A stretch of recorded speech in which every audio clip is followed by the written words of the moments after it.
May mga pangyayari sa loob ng pananampalatayang Katoliko na hindi maipaliwanag ng mga paniniwala ng mga Protestante dahil ang kanilang pag-iisip ay nakatuon lamang sa material na bagay. Parang sa drawing, 2 dimensyon lang ang kanilang nauunawaan. Hindi naman natin sila masisisi dahil iyon lang ang naabot ng kanilang turo o doktrina. Hindi nila kayang palalimin pa sapagkat aabot sila sa lalim ng Katolisismo. Dahil dito, marami sa kanila ang nagtaka kung paano nangyari ang malaking pagbabago. Isang pagbabago na hindi maipaliwanag ng kanilang samahan, pati na rin ng Adham. Pero sa mga Katolikong exorcist, ito ay matagal ng bahagi ng katuruan ng simbahan. Para inyong maunawaan, narito ang video sa wikang Bisaya. Ngunit atin na lang i-voice over sa Tagalog para mas malinaw ang mensahe. Yan, nambala ka dito, Sod. Itamakalan mo sila. Yan, mama. Kapila po kayo itambalan. Lupa de spiritus kung mamay kita Wah, lutaw bunot lagi sa nigawa. So si Santo Niño ang ni Sod ni mo, napa-as if siya nga Santo Niño. Demonyo nagpa-as if sa Santo Niño. Watong nagpaila jud siya nimo. Ako'y ilang beses nang muntik mamatay. Na-ospital ako dahil sa sakit na walang paliwanag. Sumanib sa akin si Santo Niño at ako'y biglang ng gamot. Mahaba ang istorya. Ok naman sana kung si Santo Niño, pero pinahirapan din ako sa sakit. To make the long story short, ang mga imahe, sacramentals, panalangin ng simbahan, at mga sakramento ang nagligtas sa akin mula sa panlilinlang ng demonyo. Panoorin nyo na lang ang full video na nasa description. Hindi ito may intindihan kung ang kaalaman mo ay 2 dimensyon lang, puro material. Merong 3D sa mga bagay na material. Ang supernatural spirit kung patungkol sa Diyos at preternatural spirit kung ito ay patungkol sa demonyo. Ating pakinggan ang testimonya ng isang amang Iglesia ni Cristo at inang born again tungkol sa paglaya ng kanilang anak na nag-aral sa Katolikong paaralan. Sa pagkakataong ito, atin pa ring i-voice over ang kanilang salita dahil ito ay nasa wikang Bisaya. Pero kung nakakaintindi kayo ng Bisaya, nasa description ang video link.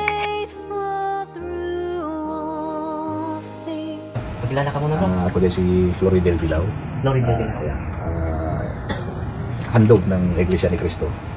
Explain ko nila ang handog bro? Kung anak siya ka ng bali, gikan pagkabata, Iglesia na dyan ko. So, gihalad mi, sa akong paghibaw, sa akong nakita na, sige na kong simba, naiihalad pa din mga bata, gadayon, ang bunyag, arin na sa mga, anong alam may tubig, anong alas, mga 10 to 12 years old siguro, ito ako masayo.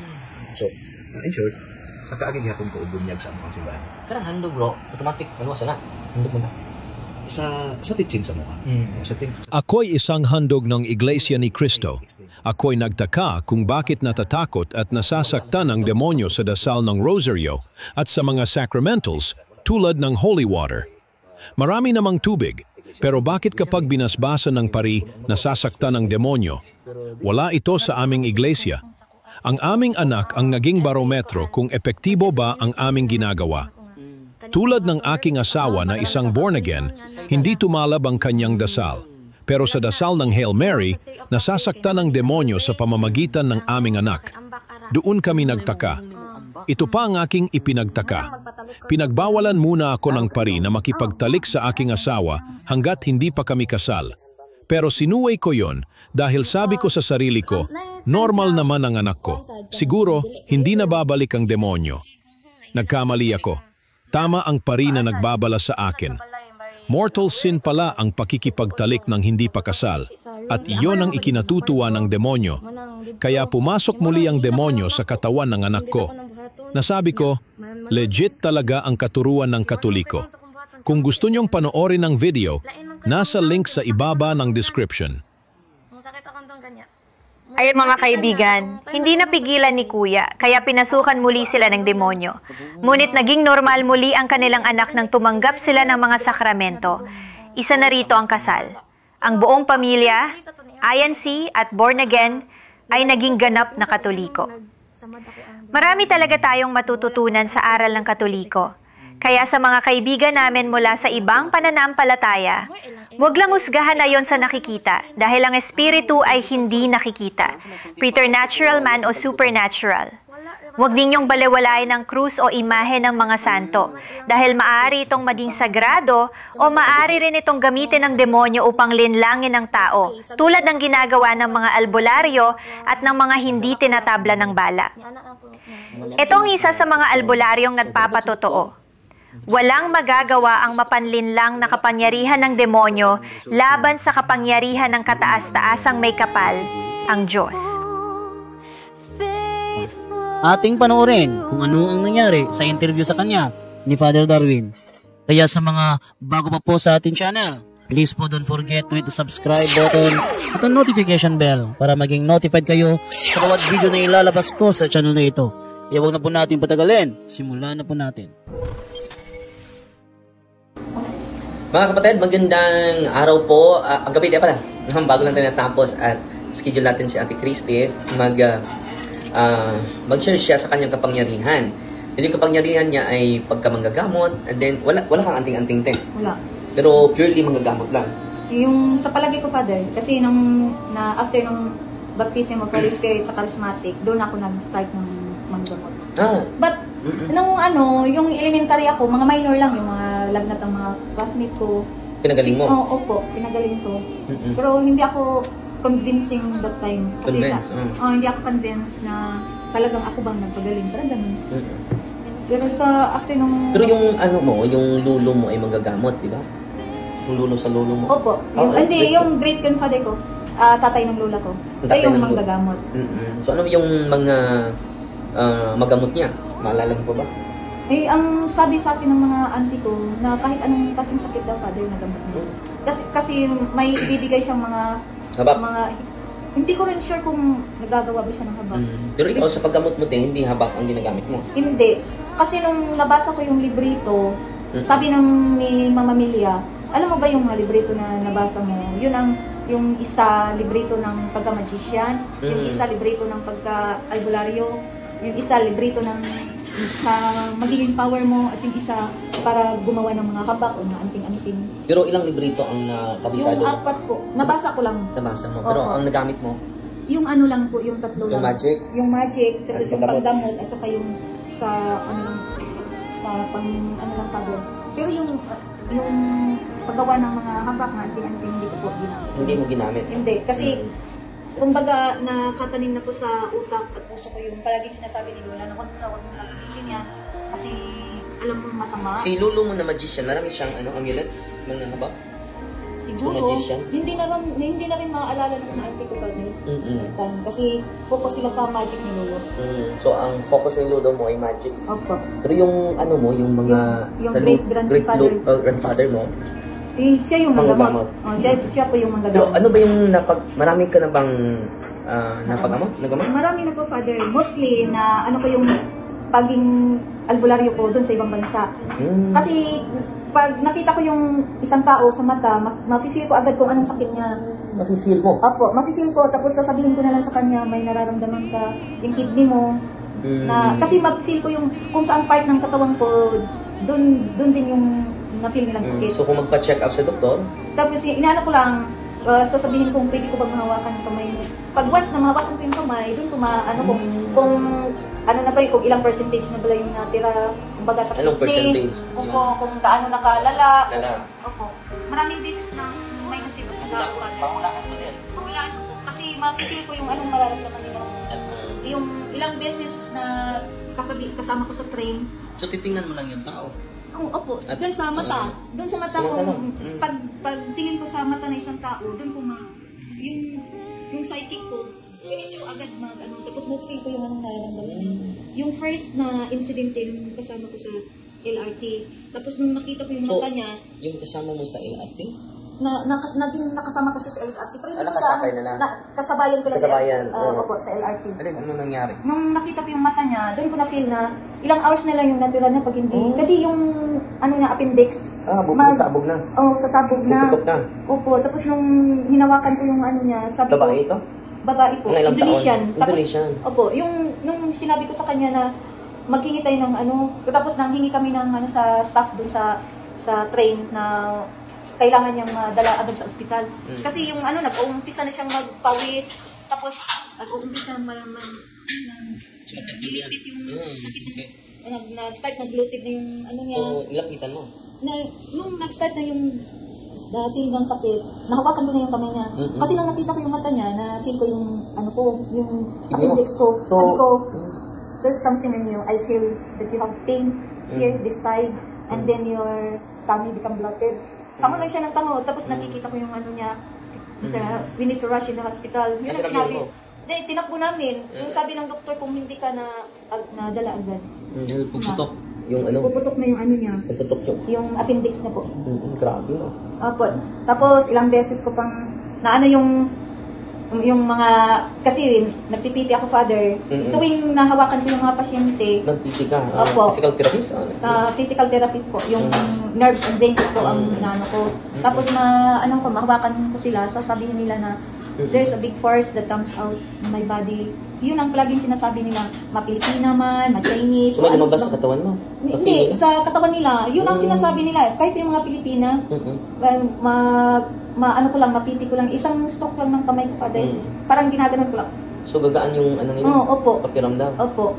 Tapos yung Father, yung mga may nabarang. Kaya mo yun pagalingin?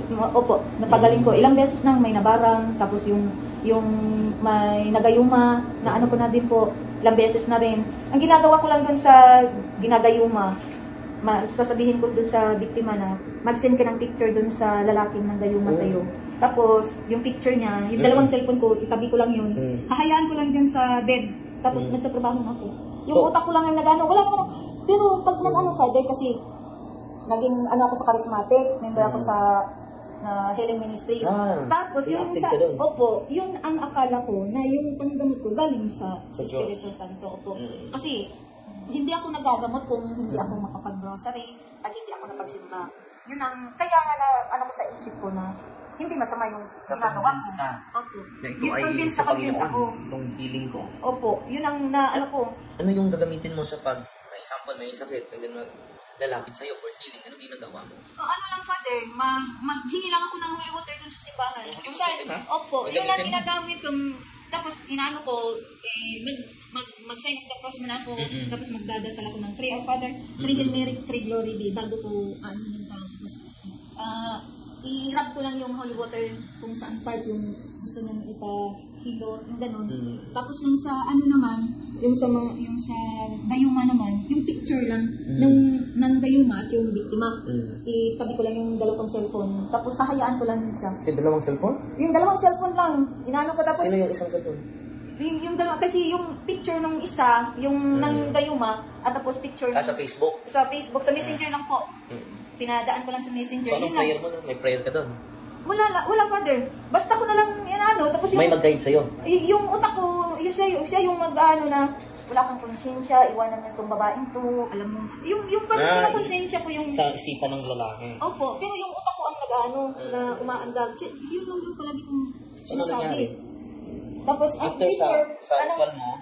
After nung ritual, pagka next day, tatawag yung biktima, sis, yung picture niya, unti-unting nagpa-blurred. Tapos sabi ko, hayaan mo, anuhin ko yan ng 3 beses. Bali 3 days, after 3 days. Makikita mo yung basta huwag mo lang ayaw ko yung may ginagawa kang iba kung baka i-edit mo yung picture para maniwala ko sa'yo, hayaan mo lang yung picture. Tapos next day, hanggang pangatlo, hanggang wala na yung ng picture ng lalaki. Pag after 3 days, Father, bali 4 days na, pag nakita sila, parang hindi na siya kilala ng lalaki. So, tumalab yung ritual mo sa gayuma? Opo. Pero yun lang ang ginagawa ko, Father. Wala naman akong sinasabi. Basta utot na lang. Pero madama mo yung mga spirits na mama sa'yo? Ang naano ko, kasi pag may ginagawa akong ganyan na, pag nabasa ko yung message niya, sis, tulungan mo ako. Hindi ko alam kung bakit anong ginagawa ng lalaking to. Tingnan mo yung mukha niya. Mananaginip ako niyan, Father, na naginip ako na magandang babae. Tapos sasabihin niya, anuhin mo. Siya yung magtuturo sa akin na anong gagawin ko. Mag-guide sa'yo. Siya yung magka-guide. So, therefore, yung mga albularyo may guide talaga. Hindi ko rin alam kay Father. Yung guide mo, di ba? Yung guide ko, yung magandang babae ko. Si Brother Gabriel may 5 guide. Sa akin marami. Sa'yo? Iba kasi yung ko, Father, pag Iba't ibang espiritu. Opo. may lalaki. May magturo sa'yo. Ito Opo. yung gawin. Opo. Kasi yung halimbawa yung sa kulam, iba yung sa kulam, iba naman yung sa barang. Iba din yung espiritu. Opo, ibang espiritu So, din yung... makikita mo ba sila yung forma nila? Ang ano ko kasi, Father, opinion, So, ito yung- makikita ko sila. Ito yung mga abyan mo. Di ba? Siguro, sila yung kasi, sila yung sila palagi magpakita. mag-communicate sa akin eh. So, mag-communicate ka tulad din ni Gabriel, no? Opo. And then magturo sa'yo ano yung dapat ang gawin. Opo. Kasi halimbawa, kung kinulam siya, tapos yung lumalabas sa kanya, yung isang nakulam, yung lumalabas sa kanya, yung mga blade, at saka yung mga bubog. Ang sinabi nung isang abyan ko, lalaki, sabi niya, magkuha ka ng holy water, tapos... Siya pa nagturo sa'yo? Opo. Kaya nga, parang Na-convince convinced Sa Diyos ito. ako na Sa Diyos ito. galing ito sa Diyos. Kasi Ginagamit ng holy water. Opo, magkuha ka ng holy water, tapos magkuha ka ng bulaklak doon sa Blessed Virgin Mary. Yung offer, yung bulaklak. Opo, yun ang gagawin kong tapos ipatong mo sa cellphone, in between sa dalawang cellphone. Kasi tatanungin ko yung biktima kung sino ang suspect niya, kung ma-point out na yung suspect, madali lang yun. Pero pag hindi niya alam, yung psychic ko na ang magtuturo. Tapos yung isang beses, yung isang Indonesian, kinulam. Yung kapwa Indonesian din yan. Pero ang suspect niya, yung Ethiopian. Pero sabi ko, hindi, wala akong na-feel sa Ethiopian eh. Tapos yung kinabukasan, day off namin, sabi ko, samahan mo ako kung saan yung area ng mga Indonesian, ako nang mag-guide sa'yo. Tapos nung pumupunta na kami doon sa area ng mga Indonesian, kung saan magtatagpo lahat ng mga Indonesian, doon ko iniisa-isa kong titingnan yun. Sabi ko sa kanya, pag may nakita kang parang na kumakati yung katawan, siya yung suspect. Sabi ko gano'n sa kanya. Tapos, so, yun po ay ng mga abyan mo?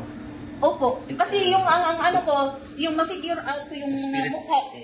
Magsasabi yung babae, yung magandang babae magsasabi na, hindi yan, dito ka, lingon ka pa.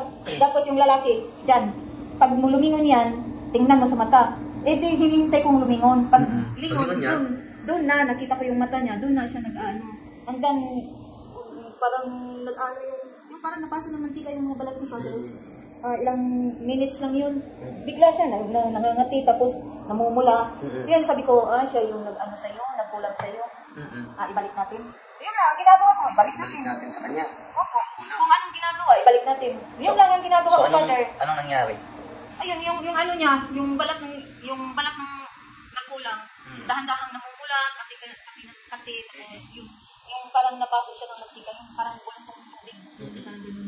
So, yung lumapit sa'yo, na siya? Na dahan-dahan. Opo, dahan-dahan. Pero yung nagkulang. Na-suspect ninyo na nagkulang. Siya yung kasi yun ang ginagawa niya. Hindi lumapit sa'yo? Hindi, malayo lang kami. Sabi ko, dyan ka lang, huwag kang magpakita. Kasi So, pinabalik mo yung kulang? Opo, parang dinalik ko lang sa kanya yung through my eyes lang po. So, high rank yung mga spirito mo. Totoo namang high rank, 20 high ranks yung 20 high rank. sumapi ni ate, no? At convinced siya na itong mga spirit guides niya ay Opo, sila yung mag-uuto sa akin, Father, na magkuha ka ng bulaklak, kung saan, yung may nakagat ng aso, sabi niya, magkuha ka ng bulaklak doon kay... Sila pang magtuturo sa akin, Father, magkuha ka ng bulaklak doon kay St. Augustine, San Roque. Ayun, tapos kukuha ko ng bulaklak, yun lang, kakainin ko, tapos kakainin mo? Yung bulaklak, kakainin ko yung bulaklak, tapos itut ko. Yan po ang sinasabi nila? Opo. Sila yung sila yung mag-guide. Guide, anong dapat mong gawin. Opo. And then maging effective naman. Opo. Pero wala naman akong ibang, yung Our Father lang, Hail Mary. So, kasi imagine Our Father and Hail Mary lang ginagamit niya natin. Pati na holy water. Opo, holy water. Tapos yung isang beses, yung huli kong natulungan, yung sumuka siya ng yung scorpion at saka yung... Buhay na scorpion? Opo. Tanga? Tsaka yung uhipan. Yun. Ang pinainom ko siya ng yung babae. Kasi hindi ko parang ako that time, Father parang nawala yung ko sa psychic. Nasa isip ko lang, pinainom ko lang siya ng holy water, yun lang. Sumuka siya na Di ba malalaman mo na isang tao, albularyo? Malalaman mo? Opo, malalaman mo din na magkukulam siya? Opo. Kasi paano mo malalaman na magkukulam siya? Ang ko pa, sa tingin ko, pag nakita ko yung mata ng isang tao, Father, doon ko malalaman. Kasi yung... Pero makakommunicate ka nila, di ba? Opo. Makaano sila eh. Yung iba nga, gustong pumasok sa katawan ko para ma-recharge daw yung mga power nila. And then? Yung dati, okay lang ako yung dati. Sabi ko, sasabihin ko pa nga, may utang ka na sa akin ha. Ginaganon ko lang, parang biniro ko lang, Father, na. Pero yung feel ko, Father, na pumapasok yung mga abyan ng mga magkukulang, mambabara. Magka-communicate ka nila, di ba? Malayo lang sila, Father, pero through mind lang magkausap kami.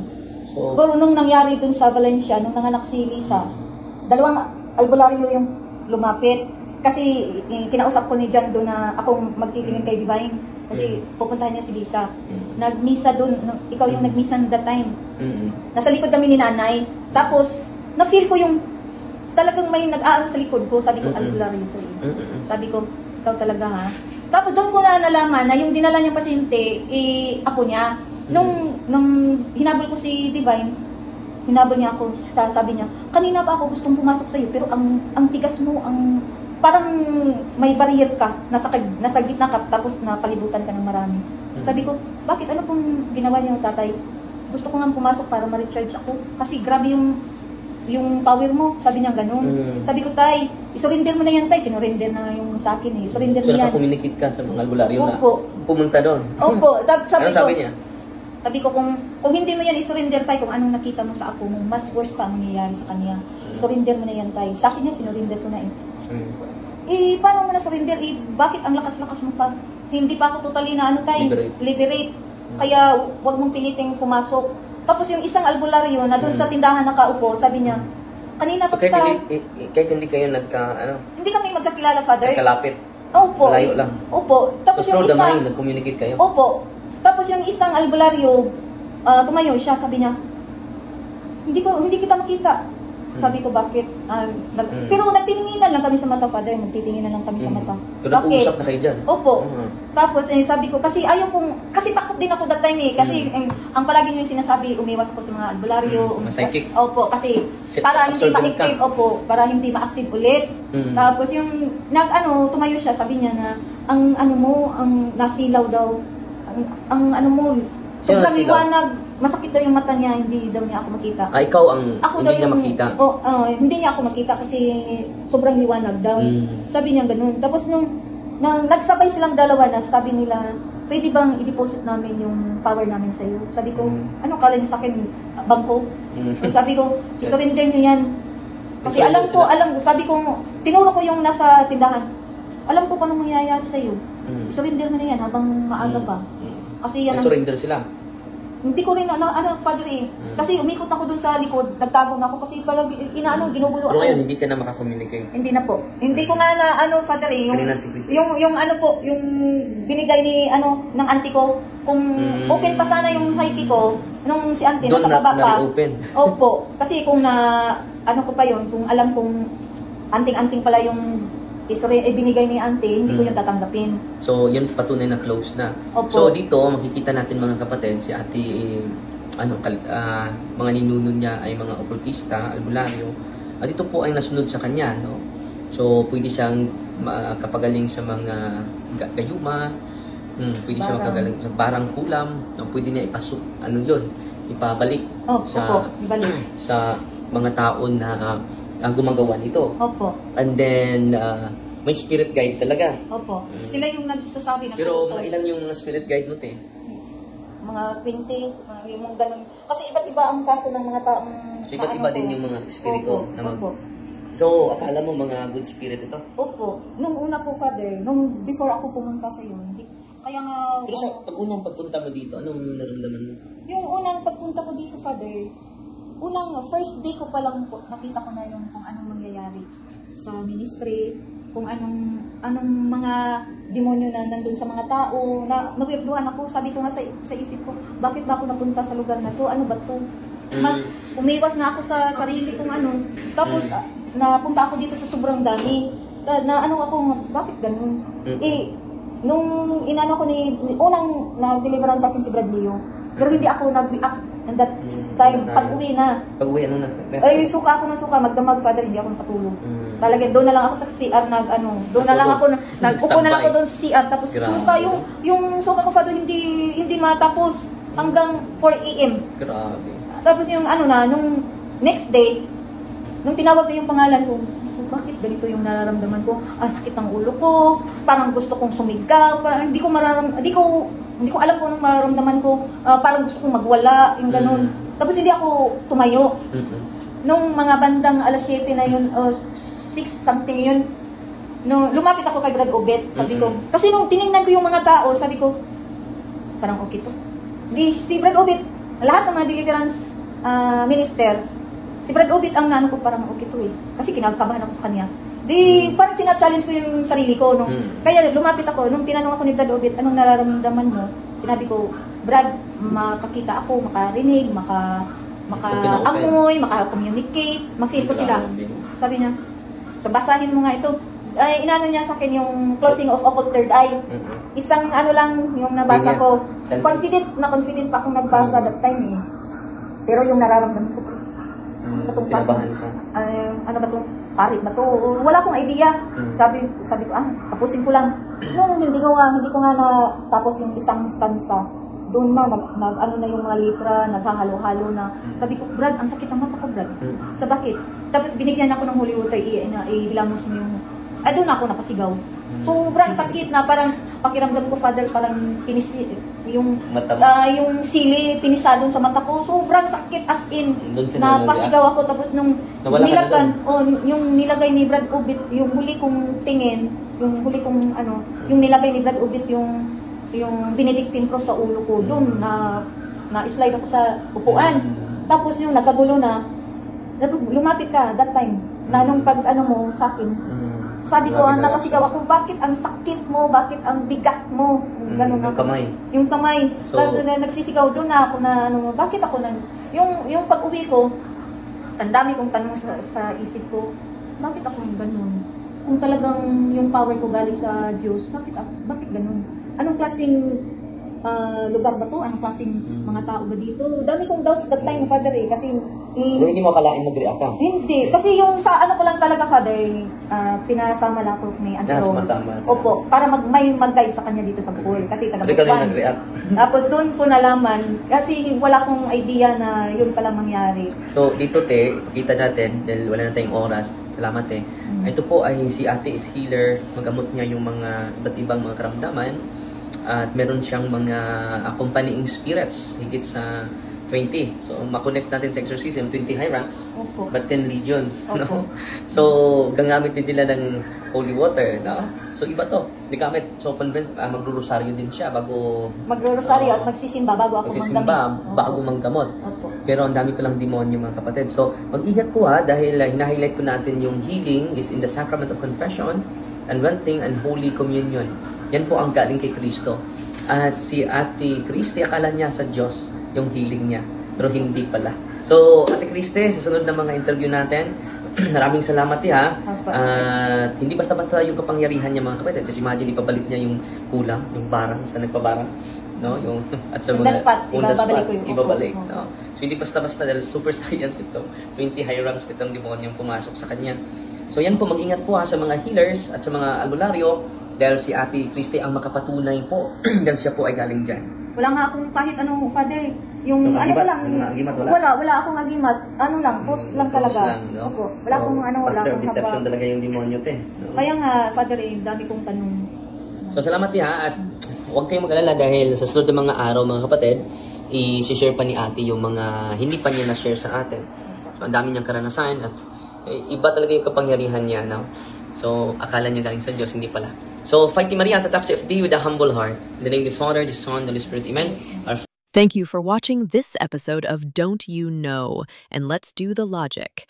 If you found this topic meaningful, don't forget to like, comment, and share with someone who needs clarity and faith. Subscribe and hit the notification bell so you won't miss the next deep dive into truth and theology. Together, let's keep asking, thinking, and believing with logic and love. See you in the next episode.